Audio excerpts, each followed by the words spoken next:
আমি এসে গেছি প্রতিমাস রান্নাঘরে।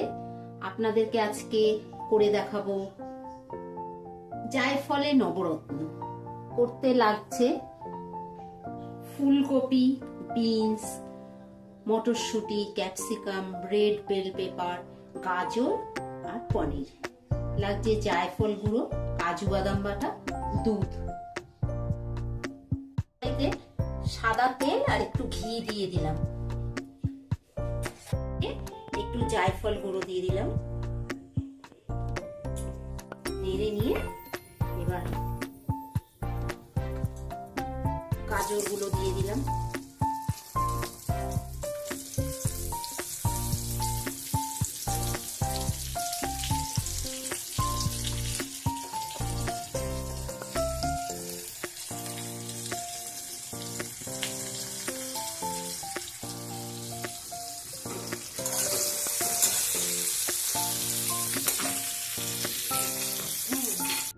তারপরে রেড বেল পেপার,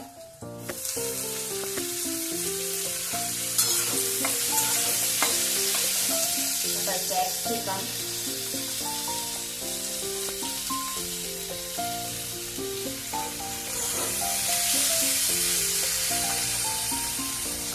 মটরশুঁটি, একটা কাঁচা লঙ্কা কুচি করে দিয়ে দেবেন। বিনস গুলো দিয়ে দিলাম। বিনসটা আর ফুলকপিটা একটু ভাপিয়ে নিতে হবে।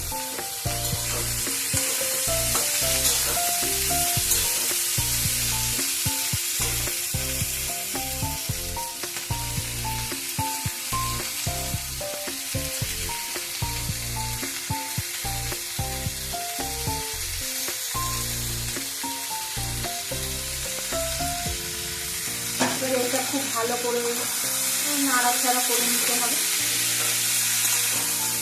দিয়ে দিলাম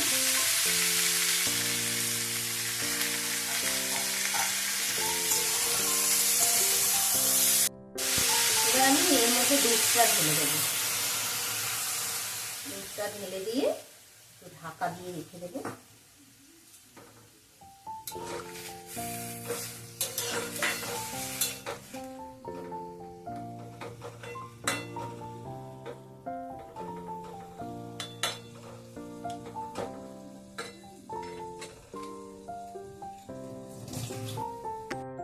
মিষ্টি গুড় দিয়ে দিলাম।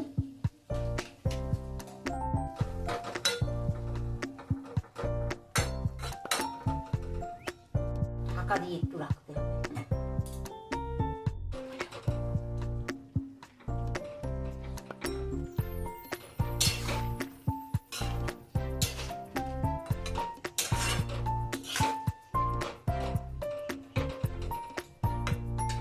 এর মধ্যে কাজু বাদাম বাটাটা দিয়ে দিলাম।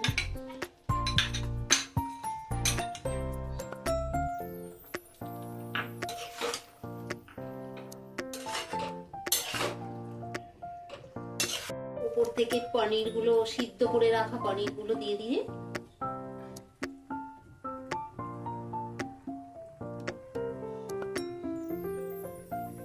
পনির গুলো দিয়ে দেওয়ার পরে একটু নেড়ে চেড়ে শুকিয়ে উপর থেকে ঘি আর জায়ফল গুঁড়ো দিয়ে একটা ছোপ দিতে হবে। এটা ততক্ষণ হোক, ততক্ষণ আমি ছোপটা তৈরি করব। এই ডাবু হাতার মধ্যে একটু ঘি দিলাম, একটু জায়ফল গুঁড়ো মিশিয়ে ছোপ দিয়ে ওটা ওর মধ্যে ঢেলে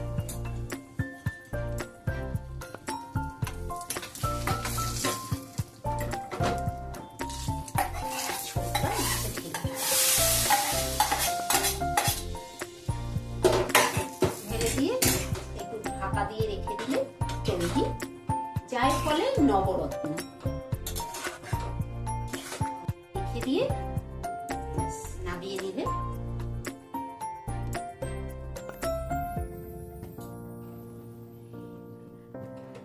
এটা খাবেন শীতকালে, প্রচুর সবজি, এই সবজি দিয়ে একটা এই জায়ফলের নবরত্ন বানিয়ে নিলে তৈরি হয়ে গেল। হয়ে গেল জায়ফলের নবরত্ন। বেশ সুস্বাদু, খেতে খুব ভালো লাগবে, সবাই খেতে পারবে, রোগীরাও খেতে পারবে, বাচ্চারাও খেতে পারবে, বড়রাও খেতে পারবে। ভিডিওটি যদি পছন্দ হয় লাইক সাবস্ক্রাইব করে শেয়ার করবেন।